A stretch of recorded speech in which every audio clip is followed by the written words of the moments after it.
नमस्कार साथियों, आज मैं बात करूँ सफाई कर्मचारी भर्ती को लेकर के सबसे बड़ी अपडेट है। 24 घंटे बाद हड़ताल पर जाएंगे सफाई कर्मचारी।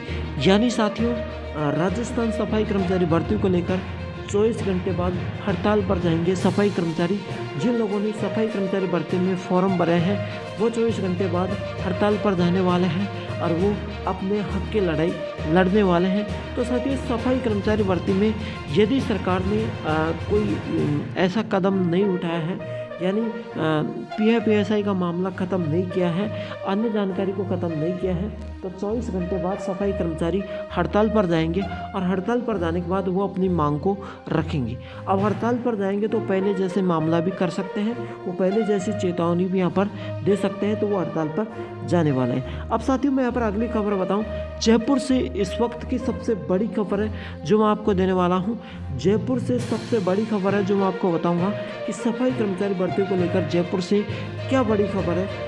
सफाई भर्ती में अनुभव प्रमाण पत्र जारी नहीं होने का मामला, यानी अभी तक जो सफाई कर्मचारी की भर्ती है उसमें अनुभव प्रमाण पत्र जारी नहीं हुआ है और इस नगर पालिका नगर निकाय का अनुभव प्रमाण पत्र जारी नहीं होने का मामला सामने आया है। और ये जो नगर पालिका नगर निगम का जो अनुभव प्रमाण पत्र है, ये जो वहाँ के जो नगर पालिका के जो सक्षम अधिकारी हैं वो लागू नहीं कर रहे हैं। हर जगह पूरे राजस्थान के अंदर 50 जिले हैं, 50 जिलों में से मात्र हर जगह नगर पालिका का अनुभव प्रमाण पत्र लागू नहीं कर रहे हैं। और वो अनुभव प्रमाण पत्र लागू नहीं होने की बात पर लोग आक्रोश है। सबसे ज़्यादा मैं बात करूँ तो वाल्मीकि समाज आक्रोश है। यदि या तो सरकार नगर सभी अनुभव प्रमाण पत्र लागू कर देती है, देखते हैं अभी सभी अनुभव प्रमाण पत्र लागू होते हैं या नहीं होते हैं, या तो फिर चेतावनी रहेगी। अगली खबर मैं आपके सामने लेकर आ रहा हूँ। अगली खबर है संयुक्त वाल्मीकि एवं सफाई कर्मिक संघ ने दी चेतावनी। संयुक्त वाल्मीकि समाज है और सफाई श्रमिक संघ है, उन्होंने चेतावनी दी है, पूरी बातें कही है कि या तो सरकार अनुभव में कुछ संशोधन कर देती है और PFPSI की जगह शपथ पत्र चला देती है, अन्यथा हम आक्रोश में आ चुके हैं और हम आप चेतावनी दे रहे हैं। हम इस सफाई कर्मचारी भर्ती को 24 घंटे के अंदर अंदर कुछ नया नियम निकाल देती है, अन्यथा नया नियम नहीं निकालती है तो हम इसे सरकार के साथ आक्रोश करेंगे, धरना प्रदर्शन करेंगे, आंदोलन करेंगे, ये बात इन्होंने कही है। और दूसरी बात मैं यहाँ पर बता दूँ, धरना प्रदर्शन आक्रोश चेतावनी देना सब इनका काम है ना, ये करेंगे, है ना, इनका काम है, ये करेंगे। लेकिन साथियों, डेट बढ़ाने का इनका मेन कारण ये था कि सरकार अब डेट बढ़ा देती है तो हम आक्रोश करेंगे, धरना प्रदर्शन करेंगे, चेतावनी देंगे, इनका यही कारण था। ठीक है, अगली खबर मैं आपको बताऊं, प्रशासन द्वारा जारी नहीं किए जा रहे हैं अनुभव प्रमाण पत्र, जो कि सफाई कर्मचारी नगर पालिका के जो प्रशासन है उनके द्वारा अनुभव प्रमाण पत्र नहीं जारी किए जा रहे हैं। ठेकेदार भी इस चीज़ को लेकर झिझक रहे हैं कि हमारा अनुभव प्रमाण पत्र हो सकता है, हमारा अनुभव प्रमाण पत्र सही नहीं हो, तो ठेकेदार भी कहीं जारी नहीं कर रहे हैं। और जिन ठेकेदारों ने जारी किया है उन पर प्रशासन द्वारा हस्ताक्षर नहीं किए जा रहे हैं, उनको सही रूप से नहीं बनाया जा रहा है। तो इस चीज़ को लेकर भी यहाँ पर सफाई कर्मचारी भर्ती में फॉर्म भरने वाले लोग गुमराह में हैं। तो ऐसे स्थिति में सरकार अनुभव प्रमाण पत्र को लेकर के ऐसा विचार ना करे कि प्रशासन द्वारा को भी सही तरीके से काम करना चाहिए, सभी का अनुभव प्रमाण पत्र को जारी करना चाहिए, क्योंकि जिन लोगों ने नगर पालिका का सर्टिफिकेट है उनको प्रशासन भी झिझक रहा है कि कहीं अपने हस्ताक्षर से आगे गलती ना हो पाए। ठीक है, अब आगे की मैं बात करूँ, ना रिकॉर्ड दे सकता है ना ही बैंक का एस्टीमेट दे सकता है। यानी जो लोगों ने पहले के अनुभव प्रमाण पत्र है, मैं बात करूँ 2018 से पहले के जो अनुभव प्रमाण पत्र है उनमें साथियों PFPSI का मामला ख़त्म है। क्यों ख़त्म है? क्योंकि पहले जो लोग सफाई कर्मचारी भर्ती में काम कर रखे हैं, सफाई का काम कर रखे हैं, जिन ठेकेदारों के पास, उनके पास PFPSI का मैटर मतलब नहीं था। उनके पास ये था कि आपने जो काम किया, आपकी तनख्वाह 10,000 रुपये मंथली है या 5,000 रुपये मंथली, तो आपको कैश देते थे, है ना। 1-2 दिन वेट करके आप कह देते थे कि सर हमारी तनख्वाह कब देंगे, तो आपको कैश देते थे। अब आपकी तनख्वाह आपके अकाउंट में आती है, आपके खाते में आती है ऑटोमेटिक। तो खाते में आने के बाद PAPSI का मैटर लग गया, और पहले खाते में नहीं आती थी तो शपथ पत्र का एक घोषणा पत्र होता है, उसका मैटर था। उसमें ये लिखा होता था कि मैं घोषणा करता हूँ कि इतने इतने रुपए मैं इसको सैलरी देता हूँ। आगे की न्यूज़ में बात करूँ, यदि 24 घंटे में अनुभव प्रमाण पत्र जारी नहीं हुए तो हड़ताल। बिल्कुल फिर वही बात है, 24 घंटे में या तो अनुभव प्रमाण पत्र जारी कर देती है भजन लाल सरकार, मुख्यमंत्री भजन लाल जी और मंत्री जाबर सिंह खर्रा, अध्यक्ष नंद किशोर डांडोरिया, DLB कुमारपाल गौतम, ये सभी सुन लो। यदि 24 घंटे में अनुभव प्रमाण पत्र सभी जारी नहीं किए हैं तो हड़ताल होगी, धरना प्रदर्शन होगा और आपको आंदोलन हो सकता है। तो आपको इन सारी चीज़ों की परेशानी झेलनी पड़ सकती है। तो मेरा कहने का मतलब ये है कि अनुभव प्रमाण पत्र सभी लागू करें, PAPSI की जगह शपथ पत्र भी लागू करें। भाई जिनके पास PAPSI है वो PAPSI के साथ काम कर सकते हैं, जिनके पास शपथ पत्र है तो शपथ पत्र को दिखा सकते हैं, है ना। तो दोनों चीज़ होना जरूरी। ये नहीं करें कि PAPSI की कटौती करो, नहीं, जिनके पास PAPSI है वो उनका काम करें। अगली न्यूज है 27 नवंबर सफाई कर्मचारी भर्ती के लिए आवेदन की अंतिम तिथि। यानी साथियों इस भर्ती के लिए आवेदन की अंतिम तिथि है वो 27 नवंबर है। 27 नवंबर तक आप इस भर्ती के फॉर्म आवेदन कर सकते हैं। आवेदन पूरे होने के बाद आप अपनी त्रुटियों में सुधार कर सकते हैं, जो कि 28 नवंबर से लेकर 5 दिसंबर तक आप जितने भी प्रकार की गलती की है उनको सुधार कर सकते हैं। आप अपने नाम, एड्रेस, पिता का नाम, माता का नाम, वाइफ का नाम, बच्चों का नाम, जो भी आपका सारा मैटर है वो आप 28 नवंबर से लेकर 5 दिसंबर तक चेंज कर सकते हैं और 27 नवंबर तक आप फॉर्म भर सकते हैं, है ना।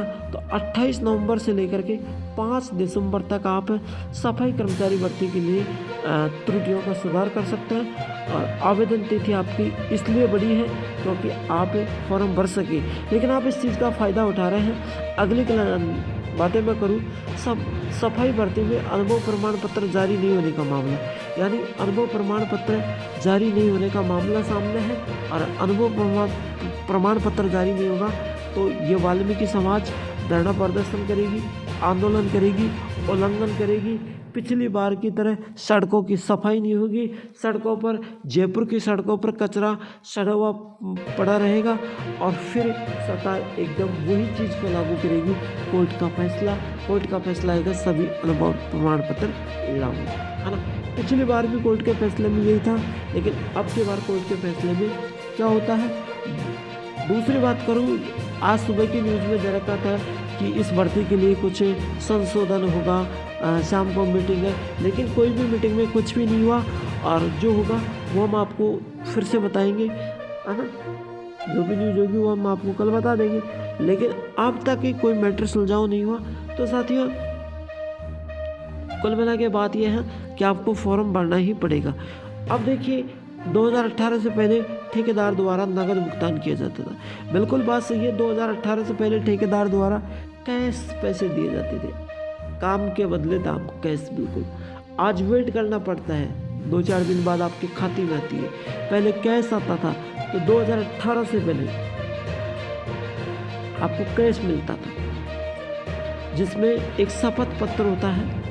वो सर्टिफिकेट में लिखा जाता है कि मैं प्रमाणित करता हूँ कि मेरे द्वारा ये दी गई जानकारी सत्य है और इस भर्ती के लिए इसने काम किया है।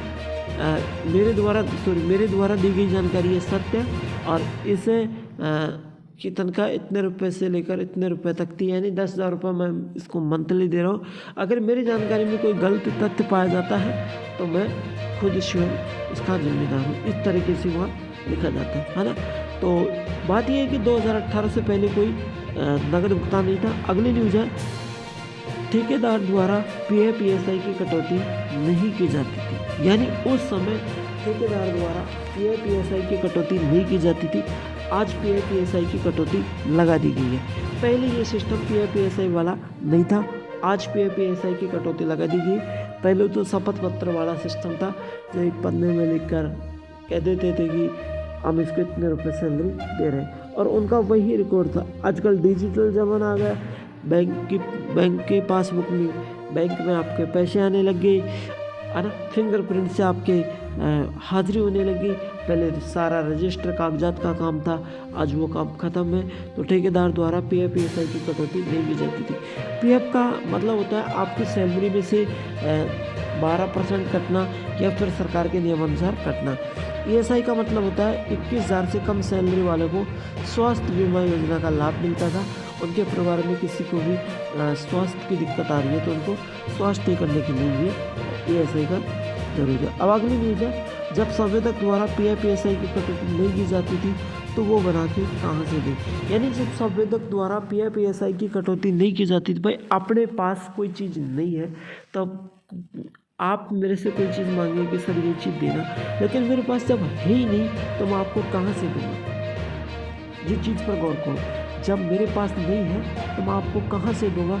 संवेदक द्वारा पीएफ ईएसआई की कटौती नहीं की जाती थी और वो शपथ पत्र के नियम के दायरे की बोल रहे हैं। तो सरकार को दोनों चीज़ें लागू करनी चाहिए। जिसके पास पीएफ ईएसआई है वो पेश कर सकता है, जिसके पास शपथ पत्र है वो पेश कर सकते हैं। भैया नहीं कह रहे कि दोनों चीज़ों को बंद करो, नहीं, आप दोनों चीज़ चालू कर सकते हैं। पर जिनके पास पीएफ ईएसआई है वो पीएफ ईएसआई लगा सकते हैं, जिनके पास शपथ पत्र है वो शपथ पत्र लगा सकते हैं। अब शपथ पत्र तो एक अनुभव के नीचे आता है, अनुभव में ही नीचे बीच में ऐड शपथ पत्र के रूप में ऐड होके आता है, लेकिन पीएफ ईएसआई बैंक खाते में आता है। अगली न्यूज़ की मैं बात करूँ साथियों आपसे, तो फिर कर्मचारी पीएफ ईएसआई का रिकॉर्ड कहाँ से देंगे। कर्मचारी पीएफ ईएसआई का रिकॉर्ड कहाँ से देंगे, इस चीज़ को शपथ पत्र के रूप में जारी करना चाहिए और सरकार को मेरी जानकारी के मुताबिक इसको बंद कर देना चाहिए, क्योंकि किसी के पास है या किसी के पास नहीं है तो वो पीएफ ईएसआई कहाँ से ला के देंगे। मेरी जानकारी के मुताबिक इसको बंद करना चाहिए। वो पीएफ ईएसआई कहाँ से ला के देंगे। और अगर सरकार ने कोई भी संशोधन नहीं करती है 24 घंटे बाद, तो फिर तो वाल्मीकि समाज, अन्य समाज के लोग आंदोलन करेंगे, उग्र आंदोलन होगा, धरना प्रदर्शन होगा, है ना, अनशन आमरण होगा। तो आपको समझना बहुत बड़ी दिक्कत होगी और इस भर्ती के लेकर का आपको फिर समझौता करना पड़ेगा। आपका आखिरी समझौता यह रहेगा कि कोर्ट में मैटर चल रहा है, लेकिन उससे कोई पार नहीं पड़ेगी। सभी अनुभव प्रमाण पत्र आपको लागू करने पड़ेगी। अगली न्यूज में बात करूँ, ना रिकॉर्ड दे सकता ना बैंक का स्टेटमेंट। बिल्कुल सही है, आप ना रिकॉर्ड दे सकते हैं ना बैंक का स्टेटमेंट दे सकते। जब आपने काम तो किया है लेकिन आपके पास उस समय कैश पेमेंट किया जाता था और आज बैंक खाते में आता है, तो इसका सबसे बड़ा इश्यू है।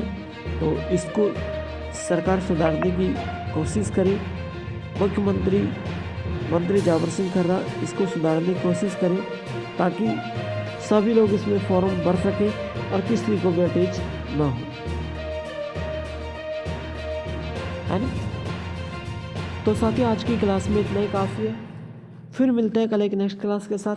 तब तक के लिए जय हिंद, जय भारत, वंदे मातरम।